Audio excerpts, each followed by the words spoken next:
Ma'am,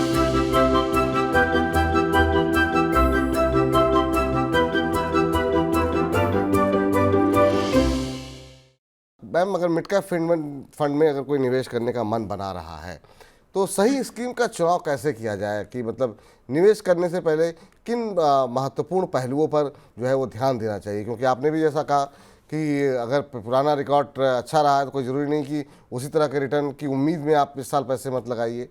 तो क्या कुछ पढ़ना चाहिए, देखना चाहिए निवेश करते समय, किसकी सलाह लेनी चाहिए?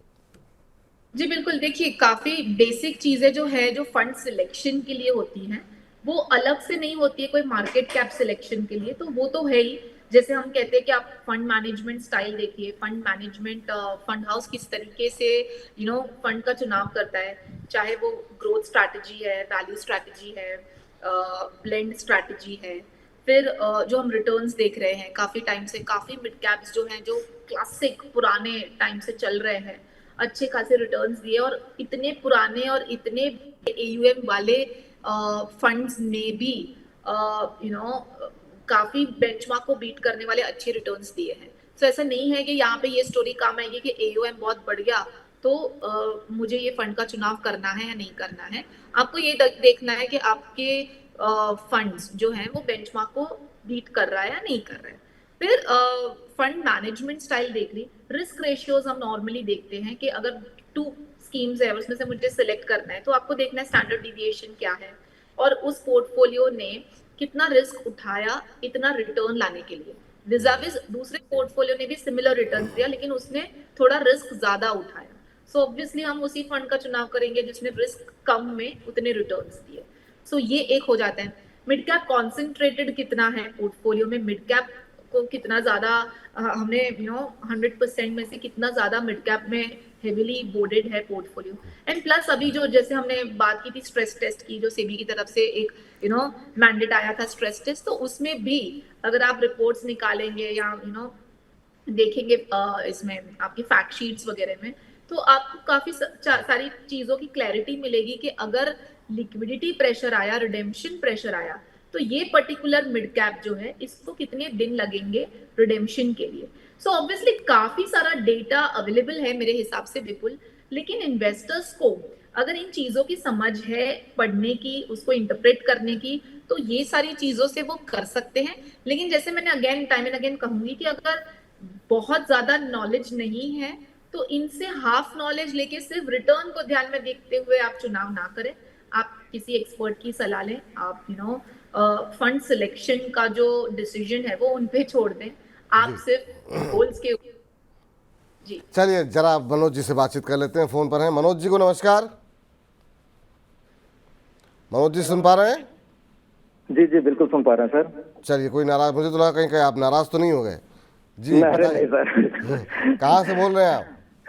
सर सहारनपुर से बोल रहा हूँ सर। परसों भी मेरी आपसे बात हुई थी सर, वो शेयर मार्केट के न्यूज को लेकर। अच्छा, 1 बजे वाले शो में। चलिए, बहुत अच्छी बात है। जी जी सर। जी सर। जी जी। तो मनोज जी, आप म्यूचुअल फंड हो, शेयर बाजार में हो, हर जगह पैसे आपके लगे हुए हैं। जी सर। चलिए बताइए सर, कर रहे हैं सर। हाँ, कोशिश कर रहे हैं सर आपको देख के। अरे सर, आप कोशिश नहीं, आप कामयाब होंगे और उम्मीद है अभी भी आपका पोर्टफोलियो अच्छा होगा। बताइए सर, कहाँ पे निवेश किया हुआ है, क्या सवाल है आपका?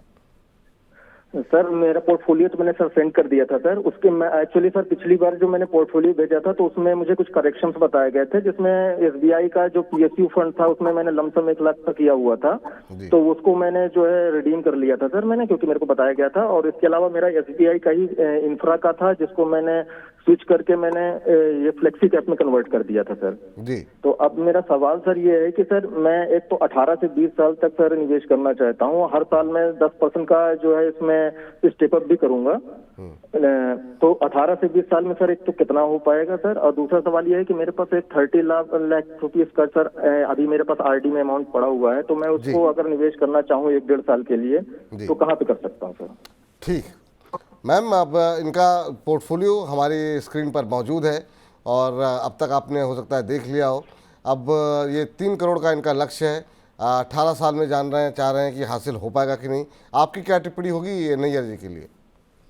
आई थिंक इन्होंने कुछ 3 से 5 करोड़, आई थिंक 5 करोड़ का लक्ष्य बताया था 18 से 20 साल में, if I am not wrong. जी 5 साल। No ma'am, 3 to 3.5 ma'am. 3 to 3.5, 3 से 3.5 करोड़ मैम। Okay okay okay. हाँ, तो तो ये ये मतलब आपका है वो 20 साल में है। जी 18 से 20 साल। 18 से 20 साल। ओके। और आपके पास हाल ही में एसआईपी कितनी चल रही है? SIP मैम, ये सारे SIP हैं केवल एक आदित्य बिरला को छोड़कर मैम, जिसमें 50,000 का लमसम है। अच्छा, सो अगर हम गोल कैलकुलेशन करें तो 3.5 करोड़ के आसपास की राशि जुटानी है आपको 20 साल में। तो अभी से आपको अप्रोक्सीमेटली 35,000 की एसआईपी लगेगी। सो ये एक हो गया एसआईपी अमाउंट जो आपको शुरू करना है। अगर आप अभी इतनी शुरू कर सकते हैं तो वेल एंड गुड, नहीं तो मैम जैसे आपने मैम ऑलरेडी ये 9 मंथ से ऑलरेडी चालू है मैम ये, और मैं इसको पर ईयर 10% से जो है स्टेप अप भी करूंगा मैम। तो फिर आप इजीली ये कॉर्पस जुटा लेंगे। इनफैक्ट मेरे हिसाब से आई थिंक मैंने समझा था 5 करोड़ की राशि चाहिए, तो उसके लिए 50,000 की एसआईपी लगती है। तो अगर आप एक हायर अमाउंट भी अज्यूम कर रहे हैं कि आपको चाहिए, तो वो भी पॉसिबल है, क्योंकि आपके पास समय है एंड प्लस आप स्टेप अप का इस्तेमाल कर सकते हैं और करने वाले हैं। सो डेफिनेटली गोल में कोई प्रॉब्लम नहीं, बिकॉज हमारे पास लंबा समय है। लेकिन स्कीम्स के यहाँ पे जहाँ पे थोड़ी बहुत जरूरी है चेंजेस की, आपने लॉन्ग टर्म इक्विटी में रखा था अज्यूमिंग टैक्स सेविंग के लिए। सो वो टैक्स सेविंग का जो है वो हमें देखना है ईयर ऑन ईयर, एक तो आपको जरूरत है ईएलएसएस स्कीम की या नहीं, डिपेंडिंग ऑन ओल्ड और न्यू, उस हिसाब से आप उसको फंड में रखें, वरना आपको फंड उसमें कंटिन्यू करने की जरूरत नहीं है। एसबीआई मैग्नम मिड कैप आप उसको चेंज करके आप मोतीलाल ओसवाल मिड कैप करें। आपके पास एसबीआई का ऑलरेडी पीएसयू फंड को आपको चेंज करना है, सॉरी आपने इंफ्रा को चेंज करके एसबीआई फ्लेक्सी कैप आपके पास ऑलरेडी है। जो एसबीआई पीएसयू है उसको मैं कहूंगी आप चेंज करके आप एक मल्टी कैप फंड में डाल दें, quant active fund. Tata Nifty 50 को चेंज करके आप कोटक इमर्जिंग इक्विटी में डाल दें।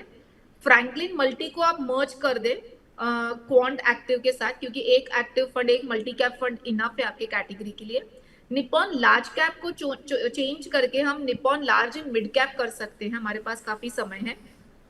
एंड निपॉन स्मॉल कैप भी है। अच्छा, आपके पास निपॉन के 2 फंड्स हैं, एक स्मॉल कैप एंड एक ऑलरेडी में लार्ज एंड मिड कैप। तो आप वहां पे कैटेगरी चेंज करके HDFC large and mid cap ले सकते हैं। सो बेसिकली आपका फंड हो जाएगा HDFC large and mid cap, Nippon small cap, quant active, SBI flexi cap and Motilal Oswal mid cap. So हमारे पास एएमसी डाइवर्सिफिकेशन भी हो गया एंड कैटेगरी डाइवर्सिफिकेशन भी हो गया। यहाँ पे एक अगर आपको ऐड करना है तो आप एक वैल्यू स्ट्रैटेजी का फंड ऐड कर सकते हैं।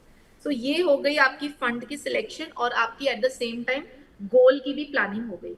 लेकिन ये जो प्लानिंग है कि आपने एसआईपी जो पहले बंद करी हुई है, जब उसमें भी बैलेंस बढ़ा है, उसको भी टाइम एंड अगर रिटर्न अच्छे हैं तो निकाल के जो कंटिन्यूइंग एसआईपी आप उसमें डाइवर्सिफाई कर सकते हैं। जी, चलिए इस बीच जो है एक हमारे दर्शक हैं इम्तियाज़ अहमद साहब, जो कि कह रहे हैं कश्मीर से हैं। कह रहे हैं hello sir, I am from Kashmir, please take my question, I have SIP of ₹2,000 both in SBI contra fund और quant small cap fund, please tell are these 2 mutual funds good, I have to invest for 25 years. तो ये कश्मीर में बैठ करके ma'am निवेश कर रहे हैं हमारे एक दर्शक हैं इम्तियाज़ अहमद साहब।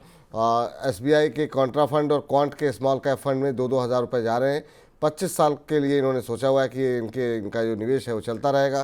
क्या ये दोनों फंड सही हैं मैम?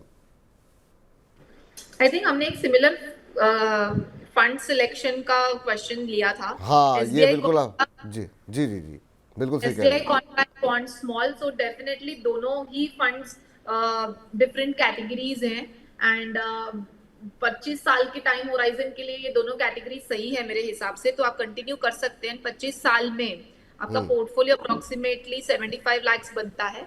सो आपको ये देखना है कि 75 लाख की आपकी टारगेट है या मिसमैच है, क्योंकि 25 साल में 75 लाख की वैल्यू भी कुछ नहीं होगी। सो डेफिनेटली पोर्टफोलियो ठीक है, लेकिन गोल अमाउंट आपको जरा रीवर्क करना पड़ेगा, जो आपके दिमाग में अभी इन्फ्लेशन को कंसीडर करके।